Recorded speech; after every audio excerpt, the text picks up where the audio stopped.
Bon, bah très bien, hein. Jusque-là, l'entretien se déroule parfaitement. Je me demande du coup, quels sont vos défauts? Moi, mes défauts, honnêtement, je sais pas trop, j'ai rien qui me vient. Je vois pas. Moi, mon défaut, c'est que je suis trop perfectionniste. Et je suis toujours trop en avance sur mes projets aussi, donc souvent je m'ennuie.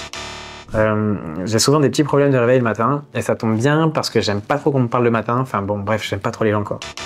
Alors, s'il te plaît, ne fais surtout pas ça pendant ton entretien. Cette question, elle peut te paraître anodine, mais tu dois absolument la préparer pour ne pas finir par répondre comme ça. Cette question, elle a qu'un seul but pour le recruteur. T'analyser, analyser ta réponse. Mais je te rassure, tu peux faire bonne impression même en donnant un défaut. Le tout, c'est de bien le faire et pour ça, je peux t'aider. En fait, le recruteur, il cherche juste à savoir si tu es conscient de toi-même, si tu as une capacité à t'améliorer et si tu es capable d'apprendre de tes erreurs. L'idée pour toi, c'est pas de tout cacher, mais de montrer que tu sais sur quoi tu peux progresser en valorisant ta volonté d'évoluer. Les entreprises, elles valorisent beaucoup les profils avec des états d'esprit de croissance. Ma technique, c'est de prendre un défaut que tu as vraiment et qui évidemment n'est pas rédhibitoire pour le poste. Et surtout, le plus important, c'est de montrer comment tu travailles dessus au quotidien. Et tu verras, parfois, c'est pas forcément relié à ta vie pro. Allez, je te montre.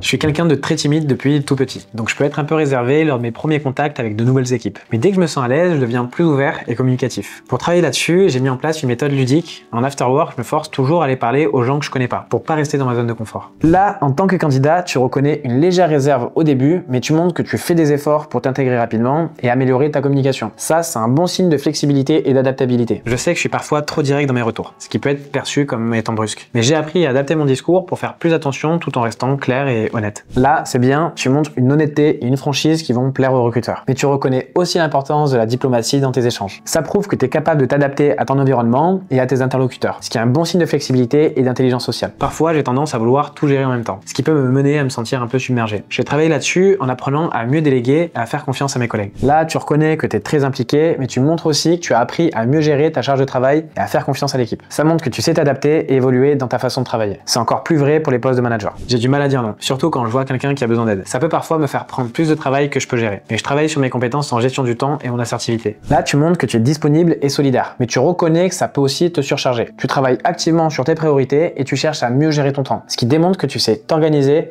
et t'adapter. Avant de te donner le prochain défaut, j'ai créé un kit gratuit. Ça s'appelle le kit du candidat, dans lequel je te présente toutes mes astuces pour réussir tes entretiens, te préparer aux pires questions des recruteurs et je te donne même mes templates de CV préférés. Si t'es curieux et que ça t'intéresse d'aller y jeter un œil, je te mets le lien dans la description. Si t'es à la recherche d'un job, ça peut vraiment être utile pour toi, alors profites-en et récupère-le vite car il est complètement gratuit. Je suis parfois trop enthousiaste à l'idée de lancer de nouveaux projets, ce qui peut me donner envie de sauter quelques étapes dans le processus. Mais aujourd'hui, je fais plus attention à m'assurer que je respecte toutes les étapes et que je vais pas trop vite. T'es motivé et passionné, mais t'as appris à pas laisser ton enthousiasme te faire sauter les étapes importantes. Ça montre que tu travailles sur ta gestion de projet et sur l'attention que tu mets sur la qualité de ton travail. J'ai beaucoup de mal à accepter les échecs, surtout quand j'ai investi beaucoup de temps et d'efforts. Mais j'ai appris à voir ça comme une occasion d'apprendre et de m'améliorer. Tu montres une forte implication dans ton travail, mais tu reconnais aussi que tu peux te remettre en question et voir tes erreurs comme une opportunité de t'améliorer. C'est un très bon signe de maturité professionnelle et comme je te l'ai dit plus tôt, les entreprises adorent les profils avec un état d'esprit de croissance. Je suis parfois trop orienté sur les détails, ce qui peut ralentir un projet, mais j'ai appris à prioriser les tâches et à trouver le bon équilibre pour être plus efficace. Tu es conscient de ta tendance à être trop perfectionniste, mais tu as appris à t'améliorer en priorisant et en t'organisant mieux. Ça montre une bonne capacité d'auto-évaluation et un réel effort pour progresser. Voilà, tu as maintenant 7 exemples de réponses que tu pourras donner quand on te demandera quels sont tes défauts. Évidemment, c'est encore mieux si tu les personnalises à l'offre pour laquelle tu postules, pour ne pas donner un défaut qui serait rédhibitoire pour le poste. Mais avec ça, tu as déjà une base solide pour ne plus te faire avoir par cette question piège que posent souvent les recruteurs. Et n'oublie pas, si tu veux vraiment être prêt à réussir ton prochain entretien, tu peux récupérer gratuitement ton kit du candidat